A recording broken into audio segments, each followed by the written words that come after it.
Anda kembali di Kabar Siang pemirsa. Hari ini sejumlah pimpinan partai politik yang ada di DPR RI menggelar silaturahmi awal tahun 2023. Kegiatan tersebut berlangsung di Hotel Dharma Wangsa, Jakarta Selatan. Lalu apa saja yang menjadi pembahasan dalam pertemuan ini? Informasi selengkapnya kita bergabung dengan rekan Kani Dwi Haryani yang sudah berada di sana. Kani, silakan informasi terbaru dari sana.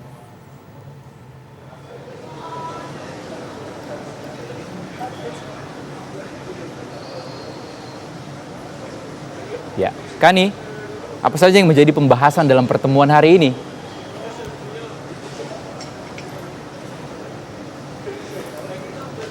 Proporsional secara tertutup yang mereka tolak yang akan dilakukan oleh Komisi Pemilihan Umum pada pemilihan umum tahun 2024 mendatang. Kedelapan partai tersebut diantaranya tadi kami pantau terdiri dari Partai Golkar, Gerindra, Demokrat, PAN, PKS, Nasdem, P3 dan juga P3. Seperti itu kami pantau kehadiran dari sejumlah ketua umum dan juga sekjen yang nampak hadir secara bergiliran untuk melakukan pembahasan secara tertutup. Yang mana memang pertemuan ini dilakukan atas adanya polemik dari sistem proporsional antara terbuka ataupun tertutup, yang mana kedelapan partai politik ini mempertahankan untuk tetap bisa nantinya pada saat pemilihan umum tahun 2024 dilakukan secara terbuka. Sedangkan hanya satu partai saja, Rizky dan juga pemirsa, yakni dari Partai PDIP yang menyetujui untuk melakukan sistem proporsional secara tertutup pada pemilu tahun 2024, karena memang menurut Partai PDIP ini dinilai saat ini kondisi Indonesia masih dalam kondisi dinamika global, sehingga nantinya kalau dilaksanakan secara tertutup ini akan turut membantu dari meminimalisir budget yang digadang-gadang akan menghabiskan senilai 31 triliun untuk pelaksanaan pemilu tahun 2024 mendatang. Sedangkan kedelapan partai politik yang tadi kami sebutkan yang hingga siang hari ini masih melakukan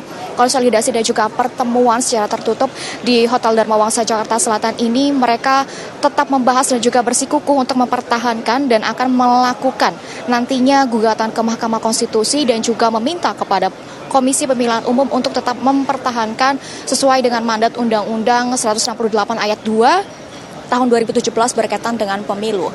Dan apakah memang nantinya berkaitan dengan proses perjalanan gugatan yang akan dilakukan, apakah akan diterima oleh Mahkamah Konstitusi, yang mana memang pada saat ini gugatan sementara yang baru dilayangkan oleh Partai Demokrasi Indonesia Perjuangan ini sedang berlangsung.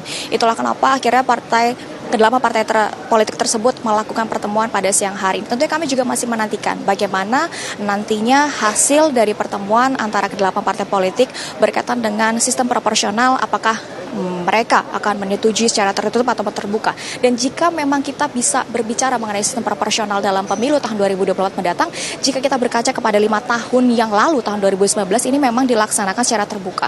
Karena memang dari kedelapan partai politik yang menyetujui untuk mempertahankan secara terbuka ini, mereka memilih untuk agar demokrasi tidak mundur secara ke belakang seperti itu. Karena memang kalau jika dilaksanakan secara tertutup, artinya hal ini nantinya hanya akan dipilih berdasarkan dari partai politik semata, sehingga rakyat tidak diikut sertakan dalam pemilihan dalam sistem proporsional tertutup tersebut. Itulah kenapa akhirnya mereka melakukan konsolidasi pertemuan. Dan bagaimana nanti hasilnya, tentu kami juga masih akan menantikan bagaimana hasil perbincangan antara 8 partai politik yang tengah berkumpul secara tertutup di siang hari ini. Sementara demikian, kembalikan Anda di studio, Rizky Darmansyah. Baik, terima kasih Kani Dwi Haryani melaporkan langsung dari Hotel Dharma Wangsa, Jakarta Selatan.